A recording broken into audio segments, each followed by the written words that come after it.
حکمران اور بادشاہی شامل نہیں ہے، بلکہ ہر وہ انسان شامل ہے جو فیصلہ کرتا ہو، جو کسی بھی محکمے کا ذمہ دار ہو، مالک ہو.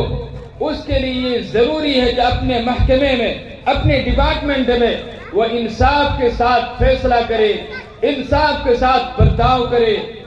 یہاں تک کہ اگر کوئی ایک باپ اپنے 4 بیٹوں کے درمیان میں رہتا ہے تو ایک باپ کی یہ ذمہ داری ہے کہ چاروں بیٹوں کے ساتھ یکساں محبت کی جائے، سب کو حقوق میں انصاف کے ساتھ حق دیا جائے، سب کے ساتھ ایک جیسا برتاؤ کیا جائے.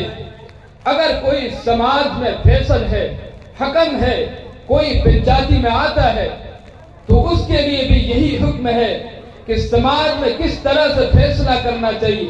آئیے میں قرآن کریم کی روشنی میں سمجھانے لگا ہوں. اللہ تعالیٰ ارشاد فرماتا ہے یا داؤد انا جعلناک خلیفۃ فی الارض فاحکم بین الناس بالحق ولا تتبع الهوى فَيُضِلَّكَ عَن سَبِيلِ اللَّهِ.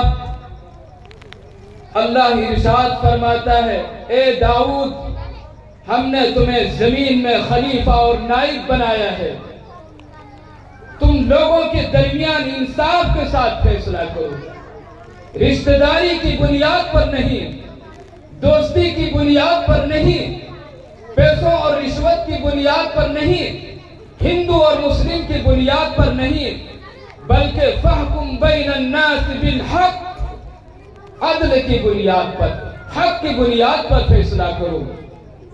آگے اللہ فرماتا ہے وَلَا تَتَّبِعِ الْهَوَىٰ، اور خواہشات نفسانی کی پیروی نہ کرو، خواہشات کی اتباع مت کرو.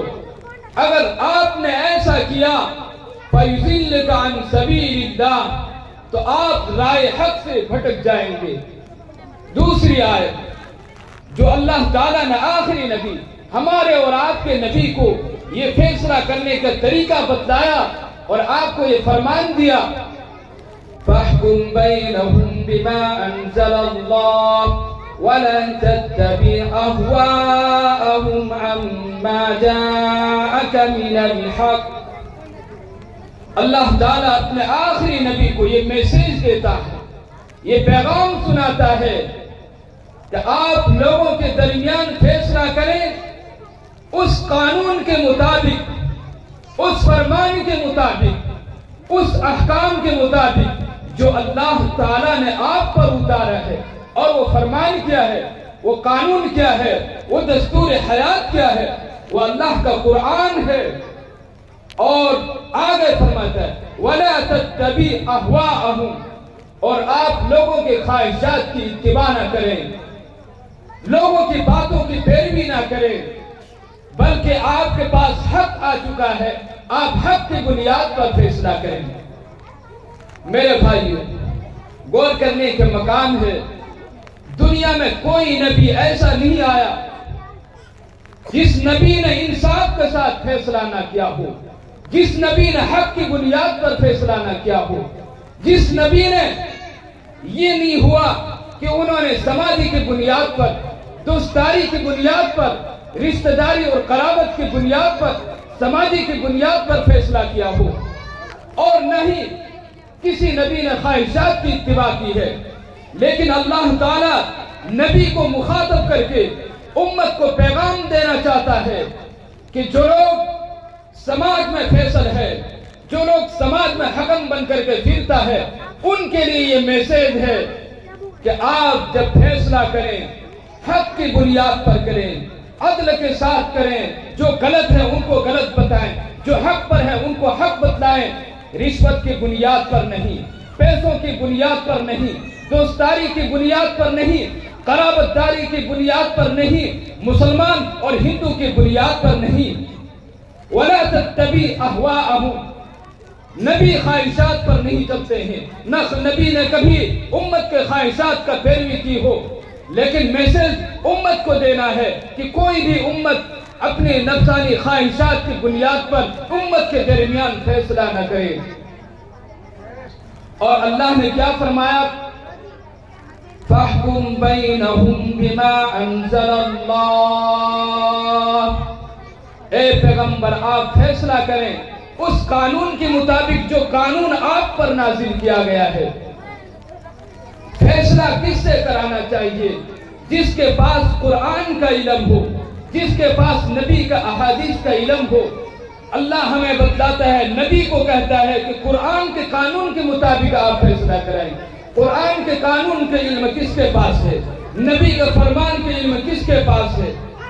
علماء کے پاس ہے۔ لیکن آج ہمارے معاشرے کا یہ المیہ ہے، اگر کسی پنچایت میں کسی عالم کو اگر دیکھ لیا جائے، کوئی امام پہنچ جائے تو پورے سماج کے لوگ گھور گھور کر اسے دیکھتے ہیں اور کہتے ہیں کہ امام صاحب آپ کا کیا کام ہے؟ حافظ صاحب آپ کا کیا کام ہے یہاں پر؟ یہاں تو فیصلہ کرنے کے لیے ہم آئے۔ حالانکہ اللہ اپنے نبی کو کہتا ہے آپ قرآن کے قانون کے مطابق فیصلہ کریں۔ قرآن کے قانون کا علم آپ کے پاس نہیں ہے، علماء کے پاس ہے۔ آج ہمارے معاشرے میں علماء کو پیچھے چھوڑ دیا گیا، اس لیے فیصلہ صرف رشوت کی بنیاد پر ہو رہا ہے، قرابت داری کی بنیاد پر ہو رہا ہے، ہندو مسلم کی بنیاد پر ہو رہا ہے، پیسوں کی بنیاد پر ہو رہا ہے، اور خواہشات نفسانی کی بنیاد پر ہو رہا ہے، جس سے اللہ نے ہمیں منع کیا تھا۔ اللہ ہمیں اور امت مسلمہ کو ایک پیغام دیتا ہے ایک آیت میں۔ اللہ کہتا ہے ان اللہ یأمرکم ان تؤدوا الامانات الى اہلها وَإِذَا حَكَمْتُمْ بَيْنَ النَّاسِ فَاحْكُمُوا بِالْعَدْلِ إِنَّ اللَّهَ نِعِمَّ مَا يَعِظُكُمْ بِهِ إِنَّ اللَّهَ كَانَ سَمِيعًا بَصِيرًا۔ اللہ عالم اسلام کو، امت مسلمہ کو یہ پیغام دیتا ہے ان تؤدوا الامانات الى اہلها، امانت داروں کو اس کی امانت واپس کر دو۔ جو حقدار ہیں آپ کے، ان کے حق خود پہنچاؤ۔ ہر امانت والوں کو امانت دینے کا حکم دیا گیا ہے۔ آج ہمارے پاس کوئی امانت دینے کے لیے آتا ہے تو ہم امانت نہیں دیتے ہیں۔ اللہ کہہ رہا امانت وہ مانگنے نہیں آئے گا، آپ کے ذمہ ہے کہ امانت دار کو، امانت والوں کو اس کی امانت پہنچا دو، اس کے گھر تک پہنچا دو، یہ آپ کے ذمہ ہے۔ آج کا یہ معاشرہ اور ہمارے معاشرے کا یہ المیہ ہے، اگر کسی کے پاس امانت رکھ دیا جائے تو یہ ہو نہیں سکتا ہے کہ اس کی امانت پھر بعین ہی اسی شکل میں مل جائے۔ آج ہم اتنا بڑا ڈکیت اور چور ہو چکے ہیں، ظاہر میں مسلمان ہیں، اندر میں ہمارا شیطان جگا ہوا ہے۔ آج کا یہ معاشرہ یہ ہو نہیں سکتا ہے کہ ہمارے پاس کوئی امانت رکھ دے، ہمارے پاس کوئی حق پائے اور اس حق کو ہم خود حق والوں تک پہنچائیں۔ یہ ہمارا دل نہیں چاہتا ہے، یہ ہمارا ایمان ابھی اتنا تازہ نہیں ہے۔ اسی آیت میں اللہ بیان فرماتا ہے وَإِذَا حَكَمْتُمْ بَيْنَ النَّاسِ فَاحْكُمُوا بِالْعَدْلِ، اور جب تم لوگوں کے درمیان فیصلہ کرو، جو سماج کے فیصل ہیں وہ کان کھول کر سن لیں، جو پنچایتی میں آتے ہیں وہ سن لیں۔ اللہ یہ فرمان جاری کرتا ہے، مثال دے کر کے واضح انداز میں آپ کو سمجھاتا ہے کیا کہ جب آپ فیصلہ کرنے کے لیے آئے، پیسوں کی بنیاد پر نہیں، گھر کی بنیاد پر نہیں، قرابت داری کی بنیاد پر نہیں، رشتہ داری کی بنیاد پر نہیں۔ اگر آپ کا بھائی غلط ہو، آپ فیصلے میں بتائیں کہ میرا بھائی غلط ہے۔ آپ کا باپ غلط ہو، فیصلے میں بتائیں میرا باپ غلط ہے۔ آپ کا کوئی گھر کا ذمہ دار، کوئی افراد اگر غلط ہو، آپ سماج میں بتائیں کہ میرا گھر کا آدمی غلط ہے، یہ آدمی حق پر ہے۔ قرآن یہی ہمیں سمجھاتا ہے۔ اور اگر نہ سمجھو اور اس بات پر عمل نہ کرو، اللہ کہتا ہے ان اللہ نعم ما یعظکم بہ اللہ بہترین آپ کو نصیحت کرتا ہے، ان اللہ کان سمیعا بصیرا، وہ اللہ کہتا ہے تم جو بول رہے ہو اسے اللہ بھی سنتا ہے، جو تم کر رہے ہو اللہ اسے بھی دیکھ رہا ہے۔ تم کس کے پکش میں بول رہے ہو، کس کے طرفداری میں بول رہے ہو، اللہ کہتا ہے سمیعا بصیرا، اللہ سن رہا ہے تمہاری باتوں کو۔ تم نے کس سے کان سے اور آنکھ سے اشارہ کیا، کس کو بتایا کہ تم ٹینشن مت لو، ہم تمہارے ساتھ ہیں۔ اللہ کہتا ہے ہم تمہاری حرکتوں کو بھی دیکھ رہے ہیں۔ آؤ جس دن یومئذ تحدث اخبارها، جس دن زمین اپنی خبروں کو بیان کرنا شروع کر دے گی۔ یہ زمین اللہ کا سی سی ٹی وی کیمرہ ایسا ہے، مسلمانوں غور سے سنو، آج اگر کہیں پر سی سی ٹی وی کیمرہ لگا ہو جہاں باہر میں لکھا رہتا ہے کہ آپ سی سی ٹی وی کیمرے کے نگرانی میں ہے، کوئی بھی انسان وہاں اندر آتا ہے اور دیکھتا ہے تو بڑے سات باز بن کر کے آتا ہے، بڑے نیک صالح دکھنے میں لگتا ہے۔ وہاں پر لڑکیاں بھی ہوتی ہے، کبھی نگاہیں اٹھا کر کے نہیں دیکھے گا، پیسے رکھا ہوا ہوتا ہے، کبھی نگاہیں اٹھا کر کے نہیں دیکھتا ہے۔ کیوں؟ باہر لکھا ہوا تھا کہ آپ سی سی ٹی وی کیمرے کے نگرانی میں ہے، آپ اتنا ڈر رہے ہیں دنیا کے کیمروں سے۔ اللہ کہتا ہے کہ ہم نے تمہارے لیے سی سی ٹی وی کیمرے ایسے لگایا ہوں، بتاؤں اللہ کی زمین یہ سی سی ٹی وی کیمرہ ہے۔ یومئذ تحدث اخبارها، قیامت کے دن یہ زمین اس کے پشت پر جو کام ہوا تھا وہ ساری خبریں بیان کرنا شروع کر دے گی۔ یہ زمین یہ بھی بتائے گی کہ ایک عالم آیا تھا، اس نے اس آیت کی تفسیر کی تھی ہمارے سامنے، لوگوں کو سمجھایا تھا کہ اللہ سی سی ٹی وی کیمرے کے نگرانی نہیں، سارے امت کے لوگ ہیں۔ آپ لوگ سن رہے ہیں، اس بات کو بھی کل قیامت کے دن یہ زمین بتائے گی۔ کراما کاتبین یعلمون ما تفعلون، ہر انسان کے پاس اللہ کی نگرانی کے لیے فرشتے موجود ہیں۔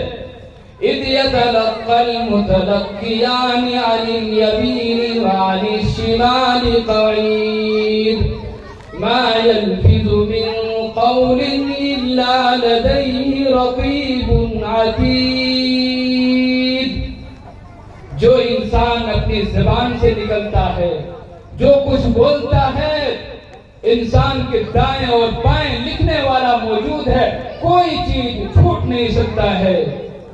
سب جب کھول کر کے سامنے رکھ دیا جائے گا نام اعمال، کہا جائے گا پڑھ لو، اقرأ کتابک کفا بنفسک اليوم علیک حسیبا، لو تمہارے سامنے تمہارے نام اعمال کھول دیا جائے گا، دیکھو کیا لکھا ہوا، دیکھو تم نے کیا کیا ہے۔ زمین کے پشت پر بظاہر نیک تھا، سر پہ ٹوپیاں تھی، چہرے پہ داڑیاں تھی، لیکن تمہاری حرکتیں دیکھو تمہارے سامنے کھول دیا جائے گا۔ لیکن مسلمانوں غور سے ہمیں سننے اور سمجھنے کی ضرورت ہے۔ میں نے صرف ایک بات ابھی کی تھی الامام العادل پر، دوسری بات جس کو اللہ تعالیٰ قیامت کے دن اپنے عرش کے سائے میں جگہ عنایت فرمائے گا، وہ کون لوگ ہوں گے؟ فرماتے ہیں اللہ کے نبی کی زبان میں وَشَابٌ نَشَأَ بِعِبَادَةِ اللَّهِ، ایسا نوجوان جس کی جوانی کی پروان چڑھتی وہ اللہ کی عبادت کے ساتھ ساتھ۔ آج نوجوان جس کے ٹانگوں میں طاقت ہے، جس کے بدن میں ابھی گرم خون ہے، کبھی ان کے ذہن و دماغ میں مرنے کا تصور بھی نہیں آتا ہے۔ دین کے کام کرنے کے لیے اس کے ذہن و دماغ میں یہ بسا ہوا ہے کہ ابھی تو ٹائم بہت ہے، ابھی تو جوانی ہے، ابھی تو مستانی ہے۔ میرے نوجوانوں، آپ کی طرح کتنے نوجوان اس دنیا کو چھوڑ چلا گیا، کتنے کو جوانی نے ساتھ نہ دیا، کتنوں کی زندگی نہ وفا نہ کی، آج بھی قبرستان سے ان کے ہڈیاں یہی آواز لگا رہی ہے، ان کے گوشت و گوشت یہی صدائیں لگا رہی ہے کہ میں بھی نوجوان تھا، میں نے بھی یہی کہا تھا کہ ابھی تو جوانی ہے، نماز پڑھوں گا، ابھی تو جوانی ہے، اللہ کی عبادت کروں گا، ابھی تو جوانی ہے، اللہ کے راہ میں آؤں گا، لیکن میری جوانی نے ساتھ نہ دی، میری زندگی نے وفا نہ کی اور میرا ساتھ چھوڑ دیا۔ نوجوانوں، یہ آپ کے لیے سوچنے کا مقام ہے۔ یہ جوانی آپ کے ساتھ وفا کرے یہ ضروری نہیں ہے۔ کتنے نوجوان تھے جن کی جوانی پر ناز تھا، جن کے اپنی طاقت پر گھمنڈ تھا، جن کے رگوں میں دوڑتا ہوا خون تھا، لیکن وہ دیکھتے ہی دیکھتے اس دنیا کو چھوڑ چلا گیا۔ تیسری بات جس کو اللہ تعالیٰ اپنے عرش کے سائے میں جگہ عنایت فرمائے گا، تیسری قسم کے لوگ کون ہیں؟ وہ لوگ ہیں، اللہ کے نبی فرماتے ہیں وَرَجُلٌ قَلْبُهُ مُعَلَّقٌ فِي الْمَسَاجِدِ، ایسا آدمی جس کا دل مسجد سے جڑا ہوا ہو، مسجد سے لٹکا ہوا ہو، جب بھی مسجد سے باہر نکلے اس کا دل بِآبِ سمت کی طرف تڑپتا ہو، بلکتا ہو، سسکتا ہو کہ کب میں پھر اللہ کے گھر میں بھوگوں، کب میں اللہ کے گھر پہنچوں، اس کے دل میں یہ تڑپ ہو، یہ تپش ہو۔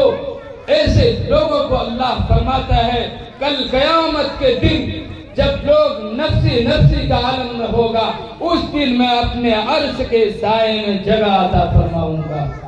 چوتھی قسم کے کون لوگ ہیں؟ اللہ کے نبی فرماتے ہیں وَرَجُلَانِ تَحَابَّا فِي اللَّهِ اجْتَمَعَا عَلَيْهِ وَتَفَرَّقَا عَلَيْهِ، دو ایسا آدمی جو آپس میں محبت کرتا ہو صرف اللہ کی رضا کے لیے۔ اگر کسی عالم سے محبت ہو تو اس کے علم کی بنیاد پر، کسی مفسر سے محبت ہو اس کی تفسیر قرآن کی بنیاد پر، کسی محدث سے محبت ہو اس کی حدیث کی بنیاد پر، کسی اہل اللہ سے محبت ہو اس کے تقوی اور طہارت کی بنیاد پر، جب دو آدمی اس طرح سے اللہ کے لیے صرف محبت کرنے والا ہو جائے گا، اللہ تعالیٰ فرماتے ہیں، اللہ کے نبی فرماتے ہیں ایسے لوگوں کو اللہ تعالیٰ اپنے عرش کے سائے میں قیامت کے دن جگہ عطا فرمائے گا۔ پانچویں قسم کے لوگ کون لوگ ہیں جن کو اللہ تعالیٰ اپنے عرش کے سائے میں جگہ عطا فرمائے گا؟ اللہ کے نبی فرماتے ہیں وَرَجُلٌ دَعَتْهُ امْرَأَةٌ ذَاتُ مَنْصِبٍ وَجَمَالٍ فَقَالَ إِنِّي أَخَافُ اللَّهَ، ایسا آدمی جس کو ایک حسب نسب والی، عہدیدار، حسن و جمال کے پیکر عورت دعوت زنا دے اور وہ کہہ دے انی اخاف اللہ، میں اللہ سے ڈرتا ہوں۔ غور سے سنیں مسلمان، ایک تو عورت بلائے، عورت میسج کرے، عورت آفر دے، اس کے بعد وہ عورت کون سی ہو؟ کوئی بھیک منگی نہ ہو، کوئی راہ چلنے والی نہ ہو، کوئی بے قیمت اور بے وقت والی نہ ہو، بلکہ عہدہ اور منصب والی ہو، اور ساتھ ساتھ میں حسین و جمیل عورت ہو اور سارے راہ بھی ہموار ہو، پھر اس وقت کہہ دے انسان انی اخاف اللہ، میں اللہ سے ڈرتا ہوں۔ یہ بہت مشکل ہے، لیکن جو لوگ اللہ سے ڈرتا ہے، جن کے دل میں اللہ کا خوف موجود ہے، آج بھی وہ لوگ انی اخاف اللہ کہتا ہے۔ حضرت یوسف علیہ السلام کو زلیخا نے اس طرح سے ورگلایا، اس طرح سے پھسلایا کہ یہ ساری خصوصیات زلیخا میں موجود تھی۔ قرآن کہتا ہے وَرَاوَدَتْهُ الَّتِي هُوَ فِي بَيْتِهَا عَنْ نَفْسِهِ وَغَلَّقَتِ الْأَبْوَابَ وَقَالَتْ هَيْتَ لَكَ قَالَ مَعَاذَ اللَّهِ۔ زلیخا کوئی ایسی عورت نہیں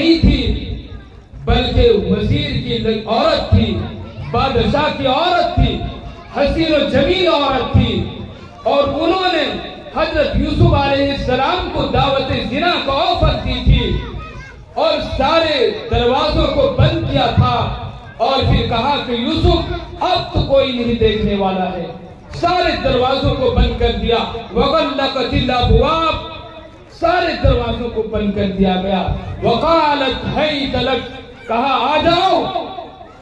حضرت یوسف نے کیا جواب دیا تھا؟ یہی کہا تھا انی اخاف اللہ، قال معاذ اللہ، اللہ کی بنات، میں اللہ سے ڈرتا ہوں، یہ ہو نہیں سکتا ہے۔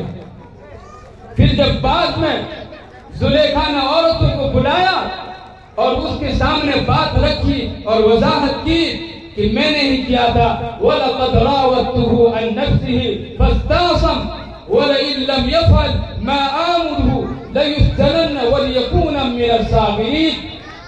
زلیخا کہتی ہے اپنی سہیلیوں کے درمیان میں کہ میں نے اس کو پھسلایا تھا، دعوت زنا میں نے دیا تھا، فَاسْتَعْصَمَ، لیکن یہ پاک باز رہا، انہوں نے خدا ترس دکھائی اور یہ اس کام سے باز رہے۔ حضرت یوسف علیہ السلام نے فرمایا قال رب السجن احب الی مما يدعوننی الیہ، اے رب مجھے قید خانہ بہتر ہے ان کاموں سے جس کی طرف یہ عورتیں مجھے بلاتی ہیں۔ آج کے دور میں زنا سے بچنا بہت مشکل ہے، بد نظری سے بچنا بہت مشکل ہے۔ آج کے دور میں اگر کوئی آدمی زنا سے باز رہے گا، کوئی آدمی بد نظری سے اپنی نگاہوں کی حفاظت کرے گا اور وہ 5 وقت کی نماز پڑھے گا باجماعت، تو آج اس سے بڑا کوئی اللہ کے ولی نہیں ہوگا۔ سارے گناہوں سے بچنا انسان کے لیے آسان ہے، رشوت سے آدمی بچ سکتا ہے، چوری سے انسان بچ سکتا ہے، ڈکیتی سے انسان بچ سکتا ہے، مار دھاڑ سے انسان بچ سکتا ہے، لیکن زنا سے بچنا اتنا آسان نہیں ہے۔ لیکن میرے بھائیوں، جس کے اندر یوسف جیسا خوف ہوگا، جس کے اندر اللہ کا تقوی ہوگا، آج وہ کہہ سکتا ہے، آج بھی وہ وہی اعلان کرے گا، آج بھی وہ وہی صدا لگائے گا جو حضرت یوسف نے لگایا تھا، قال معاذ اللہ انی اخاف اللہ۔ یہ 5 باتیں ہوگی۔ 6ٹھی بات، وَرَجُلٌ تَصَدَّقَ بِصَدْقَةٍ فَأَخْفَاهَا حَتَّى لَا تَعْلَمَ شِمَالُهُ مَا يُنْفِقُ يَمِينُهُ۔ ایک ایسا آدمی جو ایسا چھپ کر کے صدقہ کرتا ہے کہ اس کے دائیں ہاتھ نے کیا خرچ کیا بائیں ہاتھ کو بھی پتہ نہ چلے، یعنی مراد ہے چھپ کر کے صدقہ کرنا۔ اس سے یہ مطلب نہیں نکلنا چاہیے کہ ظاہری طور پر اور اعلانی طور پر صدقہ کرنا جائز نہیں، جائز دونوں طریقے پر ہے، لیکن چھپ کر کرنا زیادہ بہتر ہے۔ اللہ کے قرآن ہمیں سمجھاتا ہے ان تبدوا الصدقات فنعما هي وان تخفوها وتؤتوها الفقراء فهو خير لكم ويكفر عنكم من سيئاتكم والله بما تعملون خبير۔ اگر تم ظاہر کر کے صدقہ دو تو یہ بہتر ہے، اور اگر چھپا کر کے دو اور فقیروں اور محتاجوں تک پہنچاؤ تو یہ اور بھی زیادہ بہتر ہے۔ میں مختصر کرنے لگا ہوں بات۔ 6 نمبر پر جو اللہ کے نبی نے فرمایا کہ 7ویں قسم کے وہ لوگ ہوں گے جن کو اللہ تعالیٰ قیامت کے دن اپنے عرش کے سائے میں جگہ عطا فرمائے گا۔ وہ کون لوگ ہیں؟ اللہ کے نبی فرماتے ہیں وَرَجُلٌ ذَكَرَ اللَّهَ خَالِيًا فَفَاضَتْ عَيْنَاهُ، ایسا آدمی جو اللہ کا ذکر کرے تنہائی میں، اللہ کی عظمت و جلال کی بنیاد پر، اس کی کبریائی اور عظمت کی بنیاد پر، اور اللہ کی رحمت اور اللہ کی برکت کو سامنے رکھ کر کے آنکھوں سے آنسو چھلک پڑے، آدمی رو جائے تنہائی میں، خلوت میں، ایسے آدمی کو اللہ تعالیٰ قیامت کے دن اپنے عرش کے سائے میں جگہ عنایت فرمائے گا۔ خلاصہ کلام دو لفظوں میں سنے بات ختم کرنے لگا ہوں۔ میں نے ایک آیت پڑھی تھی، یومئذ تحدث اخبارها، اس دھرتی پر جو کچھ بھی ہو رہا ہے، جو کچھ بھی کیا جائے گا، کل قیامت کے دن آپ کے سامنے سارا کھل کر کے آ جائے گا۔ اس آیت کو اگر آدمی سامنے رکھے گا اور اپنی زندگی گزارے گا، کبھی انسان برائیوں کی طرف نہیں جا سکتا ہے۔ آج سے اپنے دل و دماغ میں بٹھا لو یہ آیت، یومئذ تحدث اخبارها، قیامت کے دن زمین اپنی خبروں کو بیان کرنا شروع کر دے گی۔ اس کے پشت پر کیا کیا گیا تھا، کس نے زنا کیا تھا، کب کیا تھا، کس نے بدماشی کی تھی، کب کی تھی، کس نے چوری کی تھی، کب کی تھی، کس نے دوسروں پر ظلم کیا تھا، کس نے سماج کو حق نہیں دیا تھا، کس نے دوسروں پر ظلم و ستم کیا تھا، کس نے زکات دی، کس نے نماز پڑھی، کس نے روزہ رکھا، یہ ساری چیزیں بیان کرے گی خود زمین۔ اللہ رب کریم سے التجا ہے کہ جو باتیں کہی گئی ہے ہمیں اور تمام امت مسلمہ کو ان ساری باتوں پر عمل کی توفیق عطا فرمائے۔ وآخر دعوانا ان الحمد للہ رب العالمین۔